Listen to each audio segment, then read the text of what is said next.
In this class, we will discuss about the insulating materials. This class is important for third sem diploma electrical students, and we will continue this insulating material paper. Uh, Today, the insulating material which we will discuss is about varnish. So, varnish is a liquid, usually a solution of resinous matter in an oil or a volatile liquid, which when applied to a surface dries either by evaporation or by chemical reaction, resulting in hard shining coating which is resistant to air and water. So actually student, this varnish is consumed by electrical, you can say, it is majorly used in your winding, where there is winding, or you can say the motor is rewounded. So this varnish is consumed in a very huge amounts, you can say, and it is a very special material because it not only insulates the winding, but it also serves to make the substance quite hard, you can say solid also, so that it is unable to change its position where it has been fixed. Usually this varnish is applied to the windings and is left with a little temperature around 40 to 50 degree or 60 also, sometimes 60 degree centigrade. So in this temperature, this varnish gets into hardened state, and after it gets hardened, it cannot move to a inch also. So it gets rock like solid after varnish is applied to a insulating, or you can say, or to a winding. After that, this material will be in a hard or solid form. So by making this in this form, it is water resistant, and also it is a very good resistant to air also, and also very good insulators. So this is a must for any winding. After winding, usually varnish is applied so that it will be fixed in its original position, and also it will be resistant to air and water. Varnish's application ensures a thin uniform layer of a solid insulating material which is required for any one or many purpose. So what are the purpose? So their system is used for improving insulating properties. So obviously by applying varnish, the insulating properties are increased. Number B, it is increasing mechanical strength. The mechanical strength is increased, you can say, a huge amount of mechanically strength, or you can say the mechanical strength of the material after applying varnish is increased to a huge amount. The other points are reducing degradation caused by oxidation, protecting from atmosphere corrosion.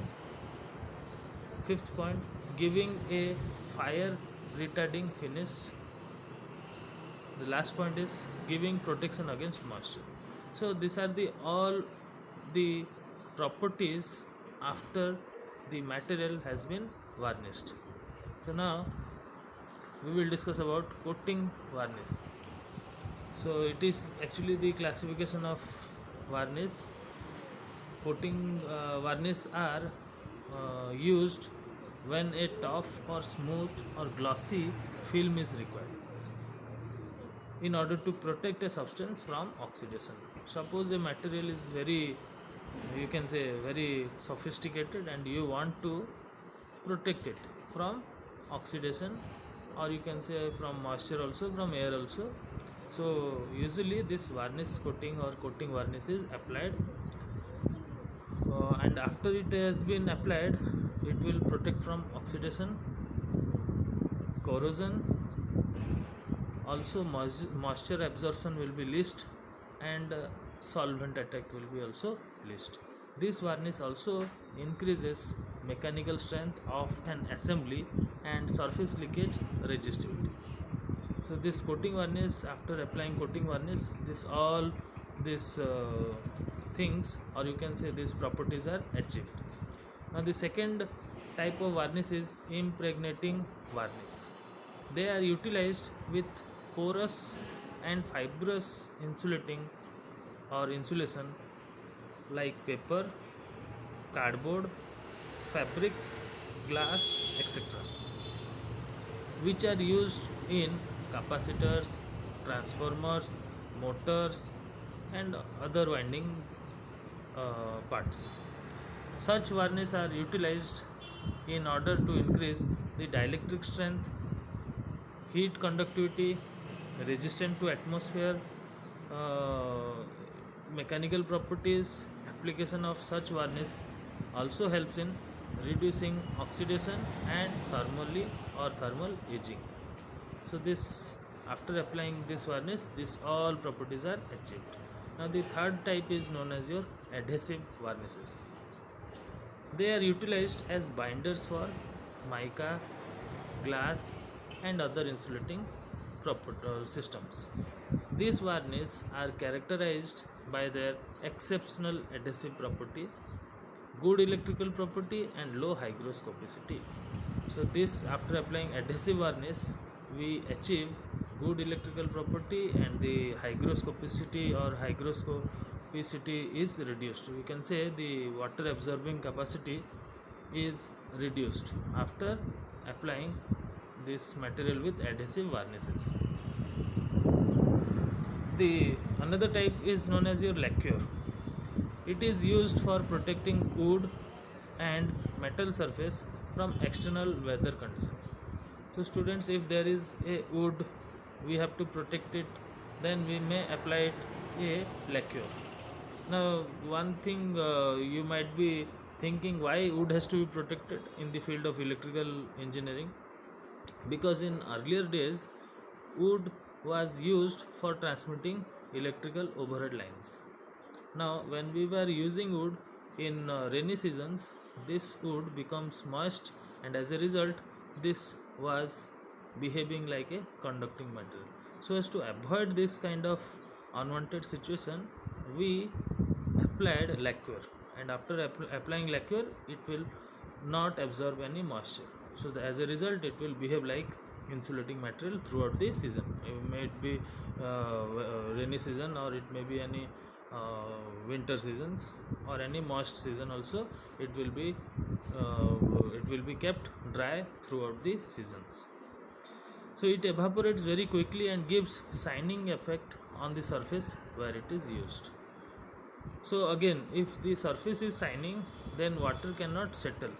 What will happen after the raindrops have been deposited over the wood? It will slip automatically and will not be collected in the wood. As a result, it will be moisture proof.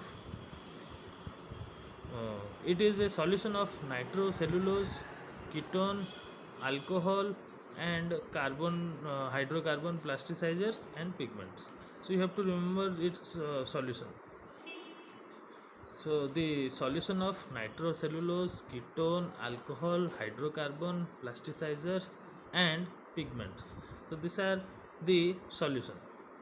So how to manufacture varnish? Let us discuss how to manufacture varnish. The raw material used in varnish manufacturing are certain oils, resins, solvents, thinners, and dryers. A brief account is given as follows. So how to prepare? It has been given. Oil: linseed, tongue, castor, olive, and rosin oils are normally used. So you have to remember any three oils, maybe you may remember, but the oils which here it has been written, it should be remembered for any competitive exam. Maybe it may be useful for you, but for the time being you may remember any three, like linseed, your olive oil, and your rosin oils can be easily remembered. So try to remember any three. Now the solvent and thinners. Normally used solvents are as in the table. So what are the solvents? Let us find it out. So turpentine oil, turpentine oil, which is having a specific gravity of 0.86 and having a flash point of 90 degree Fahrenheit. Similarly, benzene also corresponding values of specific gravity and flash point are given. Toluene, then acetone and carbon tetrachloride, their specific gravity and flash point are also given. Now we will discuss about student resins. Resins are animal resins like shellac, vegetable resins like amber, manila, pine gum, synthetic resins like ethyl cellulose, phenolic vinyl, silicon are the normal resin used for manufacturing varnishes. Dryers. Now these are the components. Now we have already discussed about the resins. Now we will discuss about dryers. The dryers which are used are lead acetate, litharge, manganese dioxide and other manganese compound are normally used for dryers. The manufacture of a varnish consists of preparing a base material, dissolving in one solvent and removing impurities by filtering or centrifuging. However, the exact method of most of the commonly used varnish are held in manufacturing secrets by the supplier. So it depends upon manufacturer to manufacturer, and accordingly this varnish are prepared.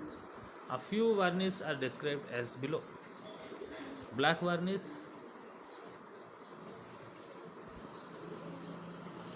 oil varnish, cellulose varnish, alkyd resin varnish, epoxy resin varnish and silicon resin varnish.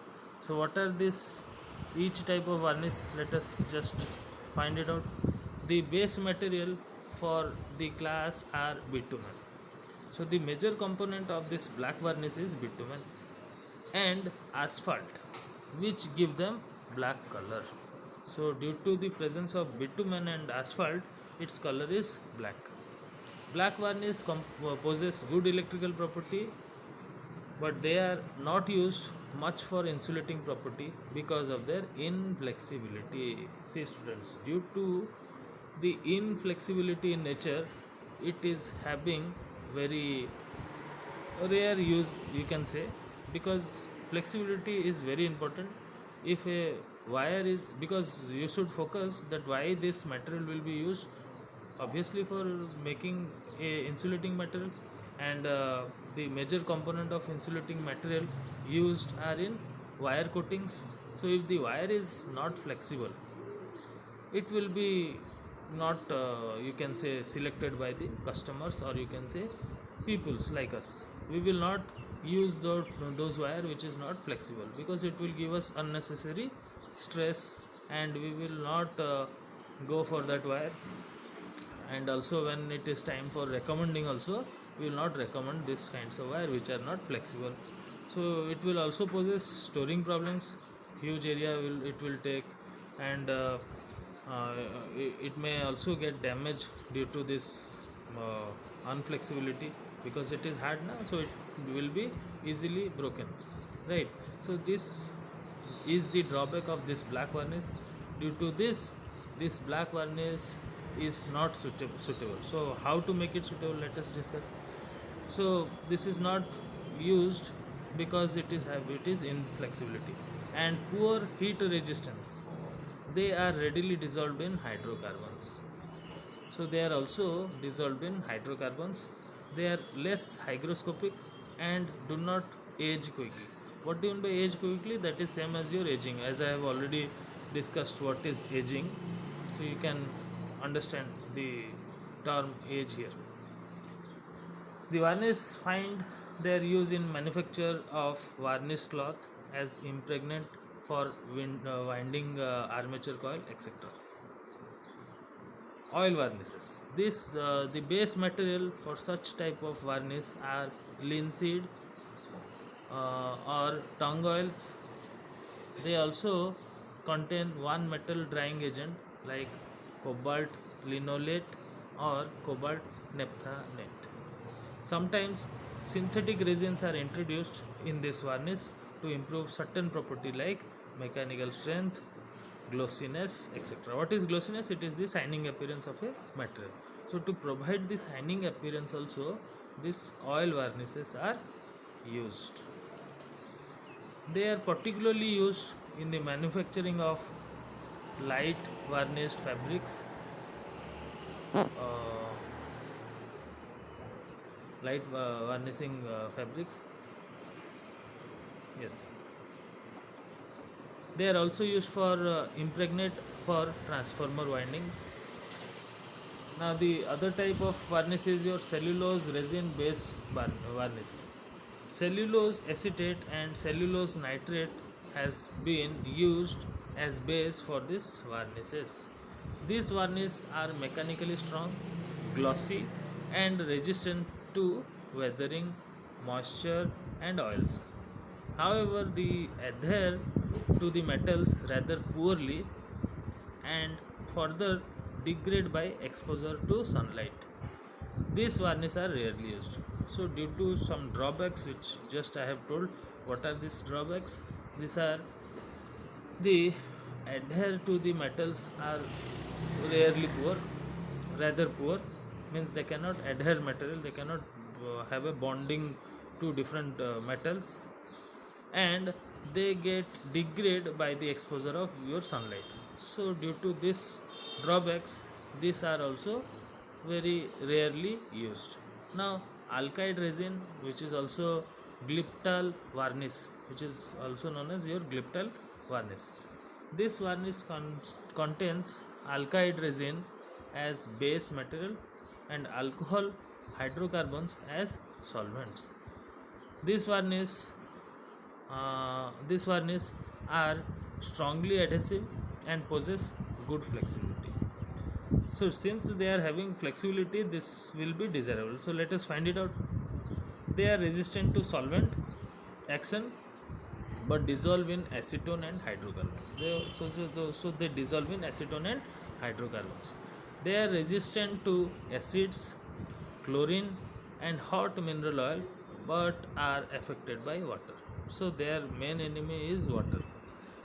So this is also having some drawbacks. See, every substance is having some advantages and the same substance is having some drawbacks or your disadvantages. So we have to make or we have to select the materials by sacrificing some of the disadvantages, then only we can select a proper material. Another way is by modifying the base material so that we can achieve a good amount of advantage of that material and we can use it according to our requirement. Now these varnishes are used for coating electrical apparatus in order to provide surface discharge resistance and for impregnating or your impregnation of the winding of oils field transfer. Now the fifth type is your epoxy resin varnish. This varnish having epoxy resin as base have solvents like acetone, toluene, ethyl acetate, etc. Good electrical and mechanical properties, remarkable adherence to metals, shrinkage of film when hardened are the main property of such varnishes. Now the sixth type of varnish, which is the last type, is known as your silicon resin varnish. This varnish when applied to an item permits its operation at a temperature as high as about 200 degrees centigrade. So by applying this kind of varnish, the operating temperature is increased to 200 degree centigrade. They possess good resistance to solvent attacks and are affected by moisture. So here also the main enemy is moisture. Now students, we will discuss about this insulating gases and the gases like air, nitrogen, which are commonly used as insulator, but this electronegative gases such as freon, sulfur hexafluoride are nowadays in use because of certain advantages. So you have to remember this sulfur hexafluoride, which is a very popular you can say gas, which is used as a insulating medium. Yes, importantly, those who have joined this lateral entry streams, they might know what is a sulfur hexafluoride gases and where it is used, because in your switch gears in your higher semesters you will understand they are used in your circuit breakers. So earlier we were using air and nitrogen as a braking medium of this circuit breakers, but as the you can say the technology advanced, we are now using sulfur hexafluoride as an quenching medium. So here this sulfur hexafluoride is popularly used because they have certain advantages. So you can go through the classification according to their gases.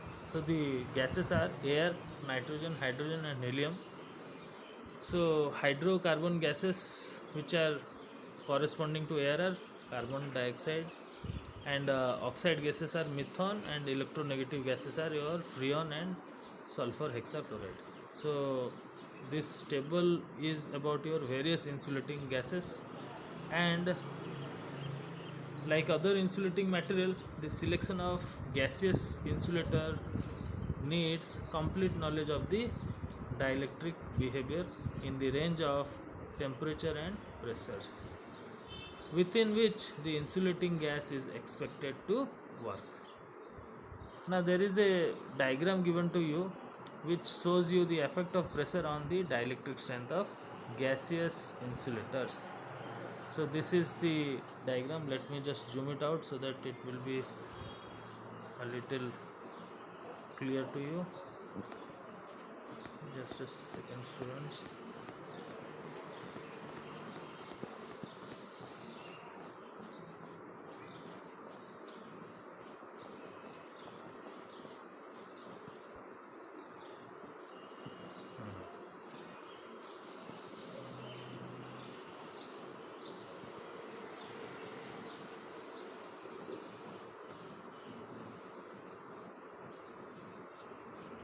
So this is the diagram, right? Effect of pressure on dielectric strength of gaseous insulators.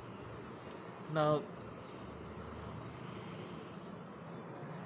like other insulating material, the selection of uh, a gaseous insulator needs complete knowledge of the dielectric behavior, and in the diagram it is clearly shown about the effect of pressure on the dielectric strength of gaseous insulators. So as mentioned earlier, the gases which have been extensively used as insulator are air and nitrogen, because they are easily available and are also cheap. They are non-inflammable, that means they are less susceptible to fire, and non-explosive. Electronegative gases, that is your freon and sulfur hexafluoride, are also non-inflammable and non-explosives. A certain gaseous insulator may be chemically inert as it is, but there may be toxic gas formation as a result of chemical degradation during commercial use, and may cause also hazards also. So from the figure it is seen that the dielectric strength of gaseous insulators increase with the increase in pressure. So with the increase in pressure, the dielectric strength of the gaseous insulator increases.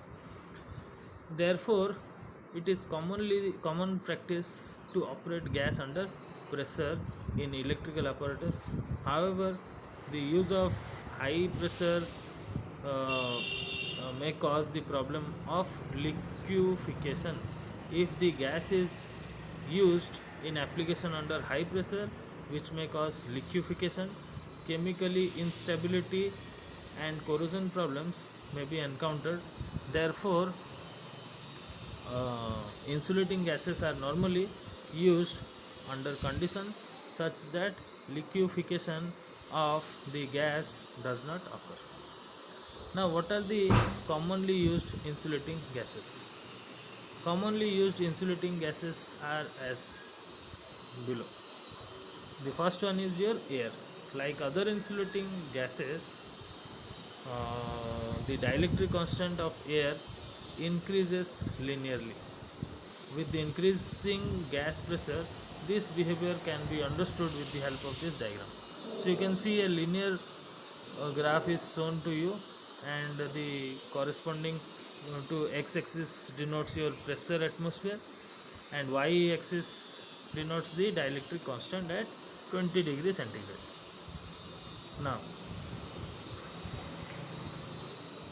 air acts as an insulation in many electrical applications in addition to the solid or liquid insulating material, provided, but the common example are overhead transmission line, condenser, plug, switches, various electrical machines and apparatus, etc. So it is a commonly used insulating material which is air. You can find it in the application of your overhead lines, condenser, plug, switches and various electrical machines. So it is very much used in the field of electrical engineering. Now nitrogen and hydrogen. Now, like air, nitrogen is also commonly used as insulator in electrical equipment. In many application, nitrogen is used for both electrical and chemical purpose. So this nitrogen is used for both electrical and chemical purpose. In many high voltage application, air is replaced by nitrogen. So where high voltage is involved, we prefer nitrogen gas. To prevent oxidation of the other insulating material and thus to reduce their rate of deterioration. For example, in oil field transformer, the oxidation of liquid insulators leads to sludge formation. Now this sludge is nothing but, students, after, I mean, if the oil is used for a prolonged period of time, then there will be sludge like formation that you can understood. Some byproducts after this oil has been I mean, if the oil is continuously in heated and then suddenly cooling state, it will produce a sludge like formation, which is very harmful for the transformer oils. These are you can say some cotton like substance. They are not exactly cotton, but I am telling you sludge is a impurity which is just like cotton. When a cotton is dipped in water, what will be its structure? It will be look very awkward, and those kind of things can be said to be sludge type, but they are not sludge, mind you. But I have just told you what does this sludge look like, right? So this kind of structures or this kind of things will be made inside the transformer, which is very harmful, and due to this only we should avoid the entry of your moisture inside the transformers. So they are used in oil field transformer. The oxidation of the liquid insulator leads to sludge formation, which further increases the general degradation of electrical and mechanical stability of the apparatus. So they will slowly get a adverse effect to the equipments which has been installed. However, this can be avoided by sealing the transformer and replacing the oxidizing atmosphere with nitrogen. So here, if we will use sealing agents and we will use nitrogen as a gas, then we can avoid sludge formation. So nitrogen pressure, under pressure, is used as the insulator in certain types of capacitors. Pressurized nitrogen gas in conduction with oil treated paper insulators is used in high voltage oil pressure cables. So students, this is about your nitrogen gas. We will discuss more about these mediums in in our next class. So thank you for watching, students.